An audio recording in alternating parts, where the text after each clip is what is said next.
कोलकाता के रामलीला मैदान में जमीयत उलेमाए हिंद की ओर से वक्फ बिल के खिलाफ विशाल प्रदर्शन हुआ।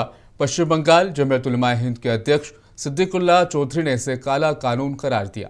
देखिए कोलकाता से हमारे नुमाइंदे शाहनवाज हुसैन और वासिक हसन की खास रिपोर्ट। मुझे दीजिए इजाजत, आप बने रहें मुंसिफ टीवी के साथ।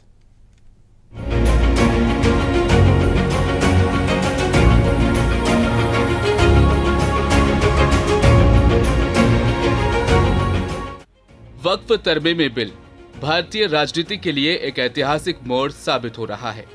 वक्फ बिल 2025, जिसे नरेंद्र मोदी सरकार ने बड़े जोर शोर से संसद में पारित करवाया, अब उसी सरकार के गले की फांस बनता दिखाई दे रहा है। आपको बता दें कि इस बिल के खिलाफ देश भर में मुस्लिम समुदाय का गुस्सा सड़कों पर फूट पड़ा है। मणिपुर से लेकर उत्तर प्रदेश तक, कुरनूल से कोलकाता तक काला पट्टा बांधकर नमाज अदा करने से लेकर भारी एहतजाज तक यह आंदोलन अब एक जन आक्रोश में तब्दील हो चुका है। कोलकाता की तस्वीरें आपको दिखाते हैं, जहां रामलीला मैदान में जमीयत उलेमाए हिंद की जानिब से वक्फ बिल के खिलाफ एहतजाज हुआ। पश्चिम बंगाल जमीयत उलेमाए हिंद के अध्यक्ष सिद्दीकुल्लाह चौधरी ने इसे काला कानून करार दिया। वक्फ संशोधन कानून लोकसभा राज्यसभा से पास होने के बाद से ही मुसलमानों में गुस्से की लहर देखी जा रही है। रामलीला मैदान में Siddiqullah Chowdhury, cabinet minister West Bengal और सदर जमीयत उलेमाए हिंद वेस्ट बंगाल के आह्वान पर हजारों की तादाद में लोगों ने आज धरना प्रदर्शन दिया। इस मौके पर सिद्दीकुल्लाह चौधरी ने कहा कि हम वेस्ट बंगाल के लाखों लोगों के दस्तखत के साथ इस बिल के खिलाफ सुप्रीम कोर्ट जाएंगे। वहीं अमीरुद्दीन बॉबी ने कहा कि हुकूमत को मुसलमानों के पुरखों की अमानत के साथ दखल अंदाजी नहीं करनी चाहिए।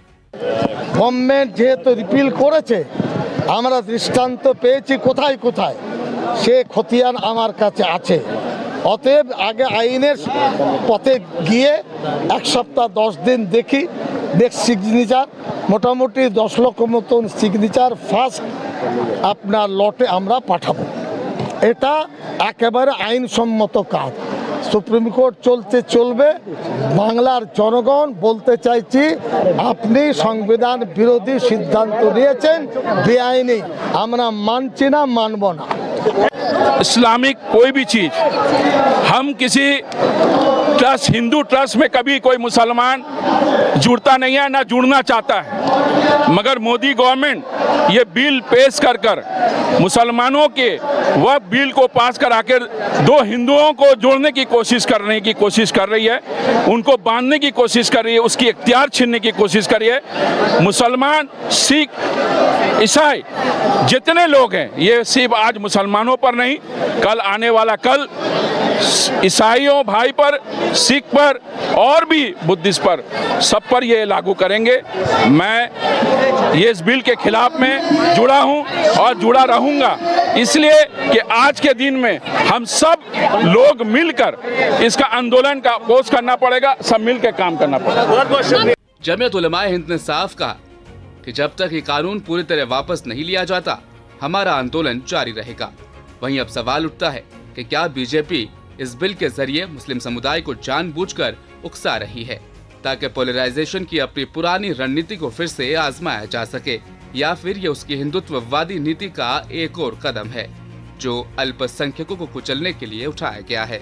हालांकि प्रदर्शन में शामिल लोगों से हमारे नुमाइंदे वासिक हसन ने बात की है, सुनिए आप भी। यहाँ जो आए हैं, आपका मकसद क्या है, किस लिए आए हैं? मकसद तो बहुत कुछ है। मस्जिद ले रहे हैं, मदरसा ले रहे हैं, गोरस्तान ले रहे हैं, ईदगाह ले रहे हैं। हमारा है ही क्या, सभी तो ले लिया, तो हम कुछ नहीं कर सकता। सरकार जो चाहे वही करता है, एक दिन तो उसको गद्दी से हटना ही पड़ेगा। इंसान की काम नहीं है ये, जानवर के काम है। उठाना पड़ेगा, यह बिल वापस लेना पड़ेगा। एक ही दरखास्त सरकार से, मोदी सरकार से ये बिल वापस लेना पड़ेगा, बस यही है मेरा मकसद है। ये तो जो कानून लेके आया है, ये बोलता है कि गरीब आदमी का भलाई होगा। जो आदमी मुसलमान को नमाज नहीं पढ़ने देता है, वो क्या गरीब आदमी को भलाई करेगा? मुसलमान के साथ वो गद्दारी करते हैं। क्या वो देखिए, हम वो लोग जो उन लोग को जो ट्रस्ट है, वो ट्रस्ट में कोई मुसलमान नहीं है। हम लोग का जो वक़्फ़ संपत्ति जो हम लोग का है, तो हम लोग का माध्यम चलेगा, वो लोग क्या इनको अंदर घुसेगा। कीजिए उसको तो हमको, वो तो सब तो बोल रहा है सबका साथ सबका विकास, कि मुसलमान का लिए क्या कर रहा है वो लोग, इसके ऊपर हाथ काहे बसाता है वो लोग, इसलिए वो दिक्कत है वो लोग, वो सरकार हमें नहीं चाहिए। बीजेपी सरकार जो करता है हम लोग को नहीं, भला ही नहीं करता है। सारा भारतवर्ष में जोधना जितना है, जोइनो है, क्रिस्टन है, वो लोग का हाथ नहीं बढ़ाता है, हम लोग मुसलमान के ऊपर को क्या हाथ बढ़ाता है, वो तो बहुत भिखारी है, और मोदी भिखारी है। ये मुसलमान को जो संपत्ति है उसको लेने के लिए वो तैयारी होता है, वो ऊपर में बोलता है मुसलमान को भला करेगा, लेकिन कोई सही बात नहीं है, वो सहायता का बात नहीं विश्वास है हम लोग को। आप मुसलमानों से क्या अपील करेंगे? हाँ, मुसलमान अपील करेगा जी, हम लोग सब मिलके ये युवा का बिल नहीं चाहिए, वो बातिल करना चाहिए हम लोग। वहीं इस मौके पर जमीयत उलमाए हिंद वेस्ट बंगाल के जनरल सेक्रेटरी जनाब मुफ्ती अब्दुल सलाम ने मुंसिफ टीवी से बातचीत के दौरान कहा कि वेस्ट बंगाल हुकूमत को दखल देकर इस कानून को खत्म करना चाहिए। वजीर आला ममता बनर्जी का वेस्ट बंगाल में कानून लागू नहीं करना खुशी की बात है, लेकिन जब दूसरी हुकूमत अगर आई तो फिर क्या होगा। तो इस वक्त हमारे साथ मौजूद है जमीयत उलमा हिंद के जनरल सेक्रेटरी और इस मुजाहिरे के रूह रवां हैं। हम इनसे जानना चाहेंगे कि आज के प्रोग्राम का मकसद क्या था और आगे का लाहे अमल क्या होगा। देखिए, ये जमीयत उलमा मगरिबी बंगाल की तरफ से वक़्फ़ कानून जो 2025 में आया है और वो अब कानून बन गया है, बिल बन जाने के बाद कानून के शक्ल में अब मुल्क के सामने है। इस बिल के आने से ही मुसलमानों के तरफ से बार बार एहतजाज किया जा रहा है, या एहतजाज हुआ है, और पार्लियामेंट पे में जो एमपीज़ है जो विरोध में खड़े हैं, उन लोगों ने इसके नुकसानात को बहुत उजागर किया है। ये कानून बन जाने के बाद अब हमारा डिमांड ये है जमीयत उलमा मगरिबी बंगाल की तरफ से कि इस कानून को मुस्तरद किया जाए। हम इसको किसी तरह नहीं मान सकते, ये मुल्क के लिए भी ख़तरनाक है, औकाफ के लिए ख़तरनाक है। इससे मुसलमानों के औकाफ का जायदाद जो मजहबी जायदाद है, जो अल्लाह ताला की मिल्कियत में है, उसकी हिफाजत नहीं हो पाएगा और ना उसमें इजाफा हो पाएगा, बल्कि धीरे धीरे ये ख़त्म हो जाएगा।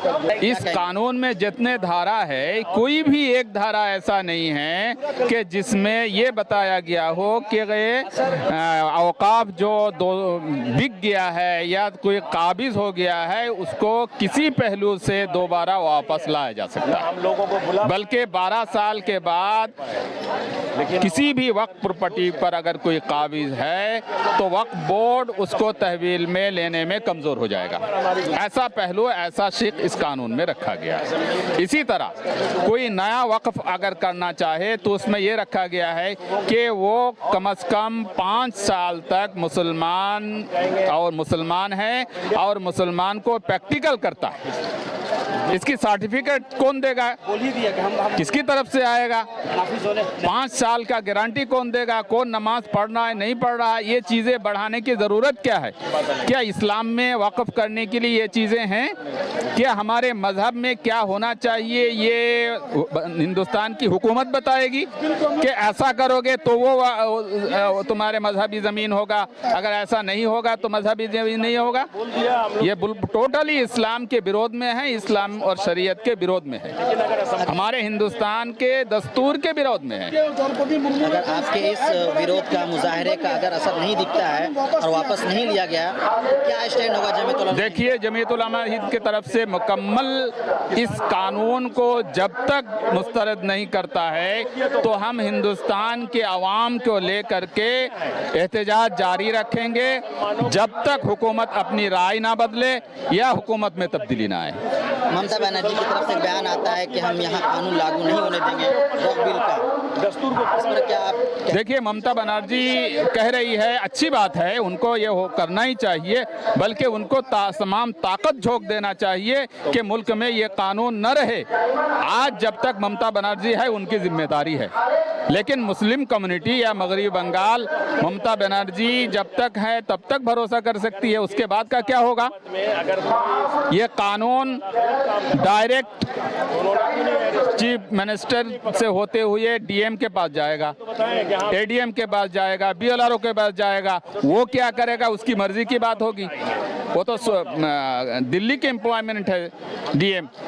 डीएम को इख्तियार दिया गया है कि वो फैसला करे कि ये वक़्फ़ प्रॉपर्टी है या नहीं है। इसका हम मुकम्मल विरोध करते हैं। इसकी कोई गुंजाइश इस्लाम में नहीं है, ना हमारे मजहब में है।